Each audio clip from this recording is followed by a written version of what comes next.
Back in my student days, he was the soccer team's star player and quite popular. What are you doing? Stop it. Stop. I protested as my husband forcibly shoved me into the car trunk. Despite my surprise and desperate resistance, he didn't relent. With a cold gaze, he closed the trunk. No. Let me out. My screams fell on deaf ears, and the car started moving.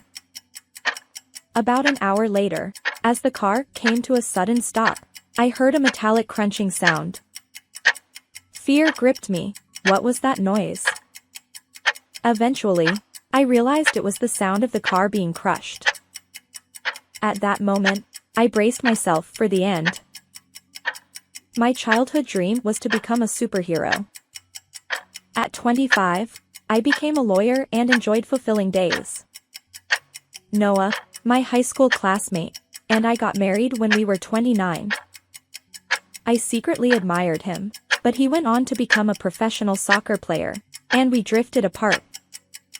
At our class reunion, Noah confessed. I used to like you, Sophia. And we started dating. It felt like a dream. At that time, we were both 26. Despite retiring due to injury, Noah remained resilient. He and his friend Michael, who was also from the same pro team, organized soccer workshops for kids all over the country. Thanks to his fame as a player, the workshops were always fully booked. Noah's dream was to have his own soccer field and nurture future professional players there. I wanted to support him wholeheartedly. Count me in. Whatever I can do to help. He smiled and replied. Having a capable lawyer on my side is reassuring. The shadow fell over our once blissful life about a year into our marriage. It all started when I casually looked into Noah's company's financials. The company he co-founded with Michael was struggling due to understaffing, so I intended to help by examining the books. What I found raised suspicions. Noah's company raised funds from sponsors and personal fans to fulfill his dream of nurturing future professional soccer players. The balance should have been substantial, but it was clearly much lower than expected. What's this? So much unaccounted for money. Nearly half the funds are missing. I confronted Noah immediately. His face contorted in anguish as he confessed. Michael seems to have embezzled it. Apparently, Michael had retired from professional soccer around the same time Noah did due to poor performance. Yet, they remained close and worked together. Even if you're friends, embezzlement is wrong. We should report this to the police. I insisted. Noah sighed. I know, but I don't want to betray a friend. I'll talk to him and try to recover the money. But it's nearly $70,000. Yeah. Anyway, can you trust me with this? Despite my attempts to persuade him, Noah's pained expression left me unable to unilaterally involve the police. I didn't think Michael could repay the amount immediately, but I decided to trust my husband's judgment for now. However, when Noah confronted Michael about the embezzlement, Michael fled to his hometown, prompting my husband to set off in pursuit. He asked me to accompany him, citing the reassurance of having a lawyer present. Unfortunately, my work trip schedule overlapped, and I couldn't cancel due to meetings with clients. As a result, I arrived in Michael's hometown one day after my husband. Upon reaching the location specified in my husband's message, I found a desolate natural park. To my surprise, my husband wasn't there to greet me. Instead, it was Michael. What? Why are you here? Where's Noah? Despite my inquiry, he just grinned. Then, he circled behind me and suddenly tightened his grip around my throat. Ugh. At that moment of shock and pain, my mind went blank. but I quickly regained composure. You see, I've been practicing self-defense as a hobby, and it came in handy this time.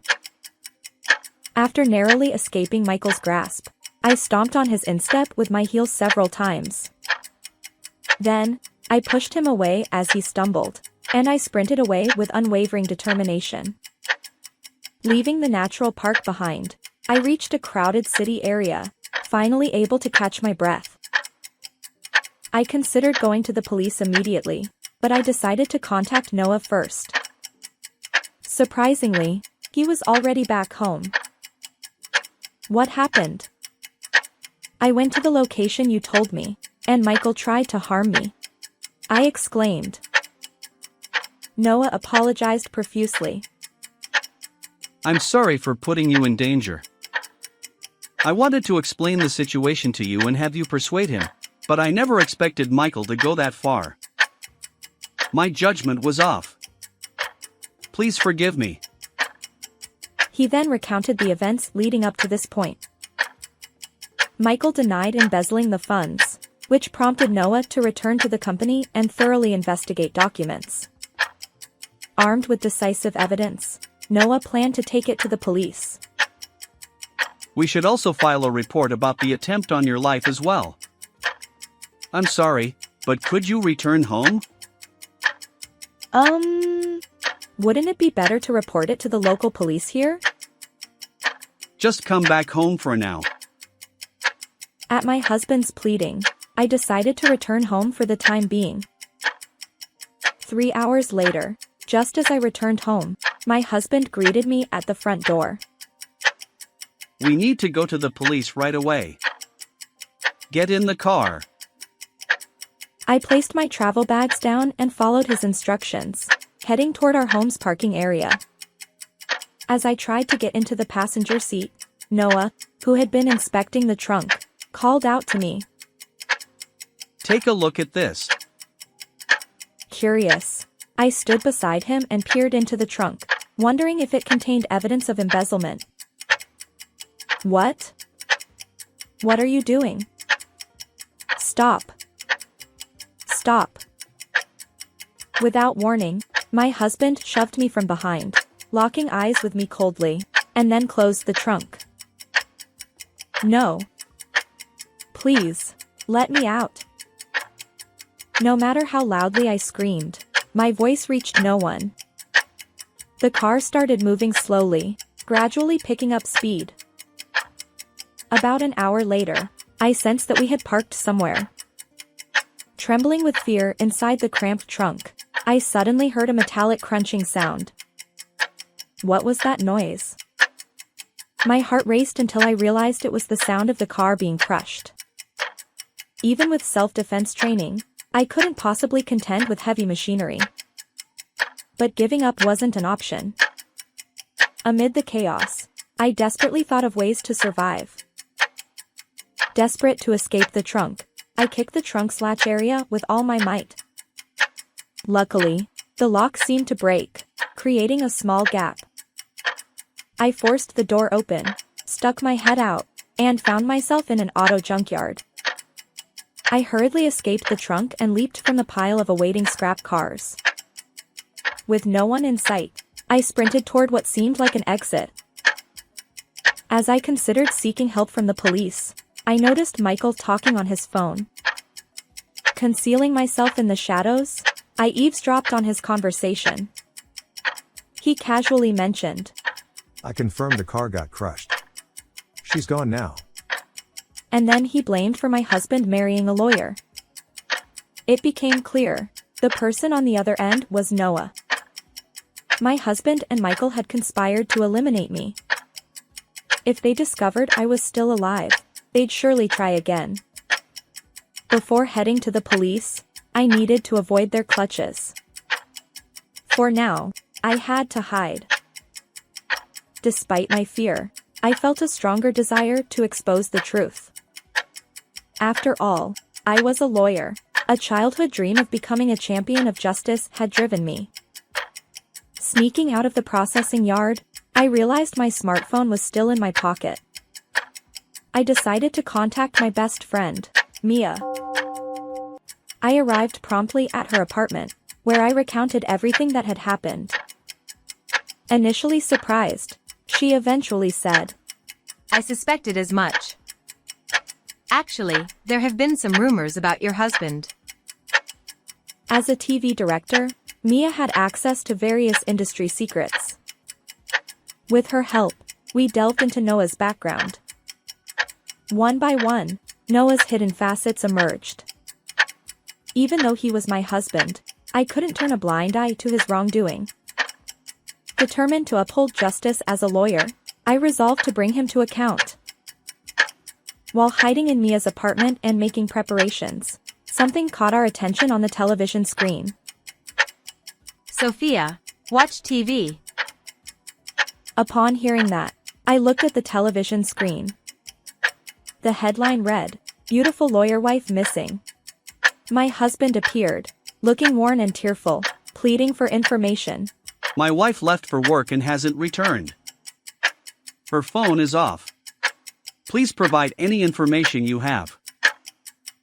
Mia, with a sarcastic tone, remarked. Quite the actor. Your husband, Sophia.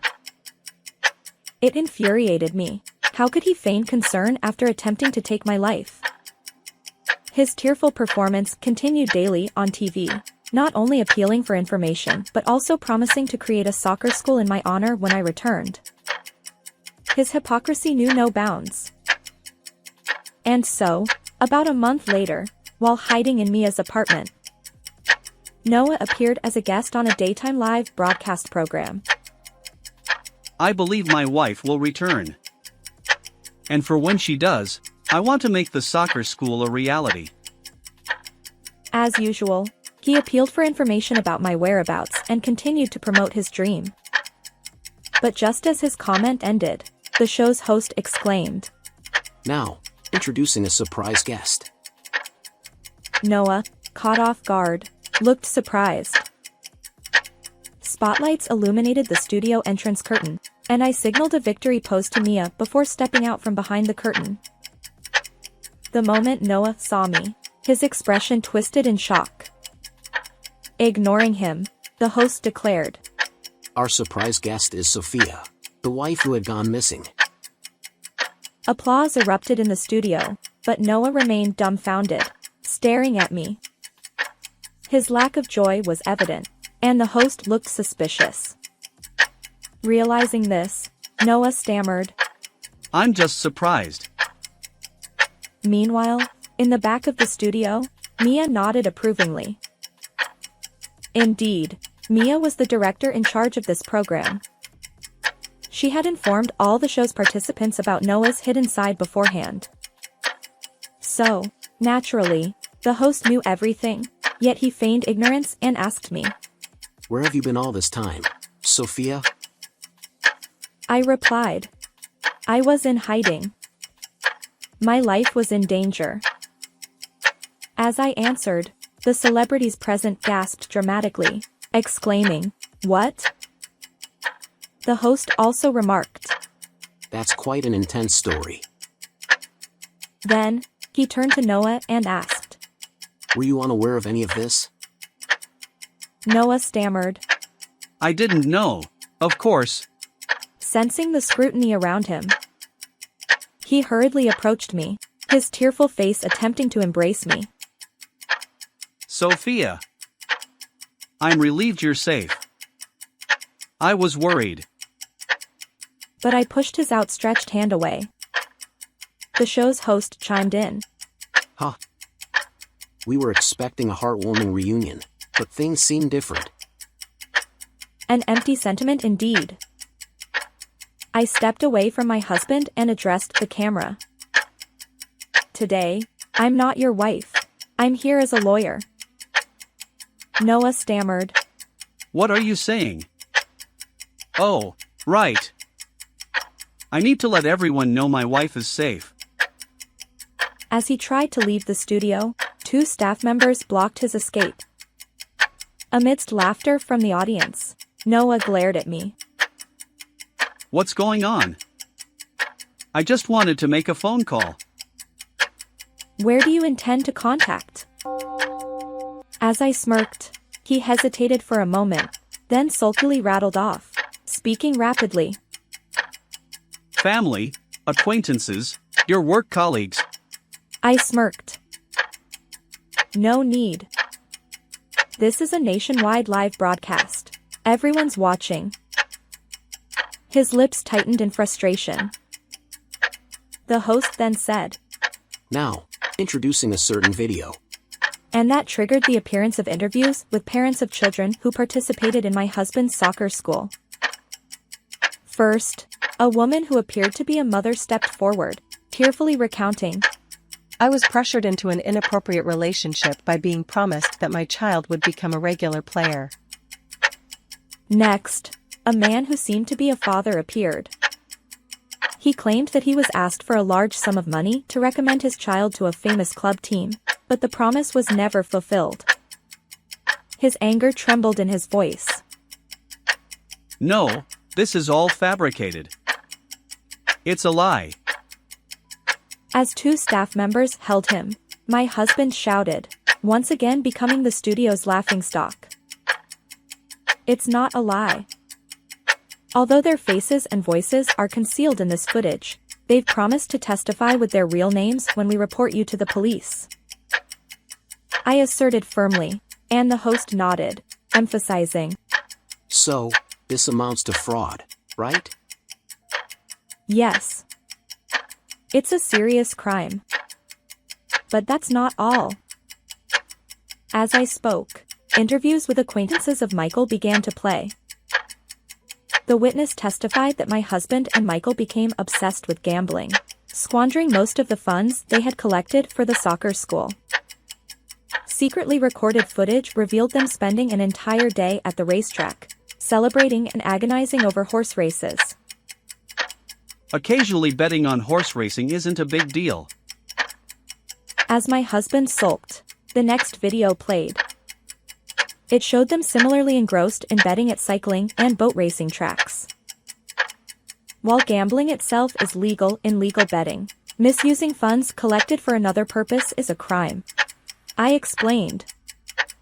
The studio audience gasped as Michael's acquaintance made an even more shocking statement in the footage. Former soccer players involved in illegal soccer gambling. It's outrageous.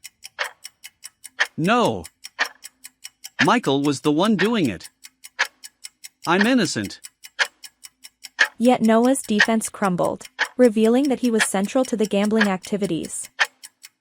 Worse still, the losses drove them to plan becoming soccer gambling operators to recoup their losses. The intention behind wanting to open a local soccer school was to conceal their true purpose. What they truly planned was an underground soccer gambling den. By running a children's soccer school during the day, they aimed to deceive everyone. I declared. No. Stop making things up. His murmured words lacked conviction, barely audible. But I pressed on, unwavering, ready for my final move. Cameras are everywhere these days. Committing a crime isn't so easy. I declared. The final footage showed my husband at an auto junkyard, arranging the disposal of our car. Later, when the footage showed me crawling out of the trunk just as the scrap machine threatened to crush it, the entire studio erupted in surprise. Michael's figure, making a call near the entrance, confirmed their joint effort to eliminate me. As you can see, my husband and Michael attempted to crush me along with the car. I asserted. My husband, now pale, mumbled in denial. The broadcast ended, but the aftermath was intense. The news ran the story daily, and reporters hounded my husband relentlessly. Afterward, I divorced Noah and claimed $20,000 in compensation. Both he and Michael faced questioning for various crimes. When my husband's arrest was imminent, Mia and I quietly celebrated. I downed my glass in one go, and she winked at me. Next time, catch an even better man. No, for now, I'll focus on my work, upholding justice as a lawyer. Indeed, that had been my dream since childhood. How did you find this story? Don't forget to subscribe to the channel. Until next time in the next video.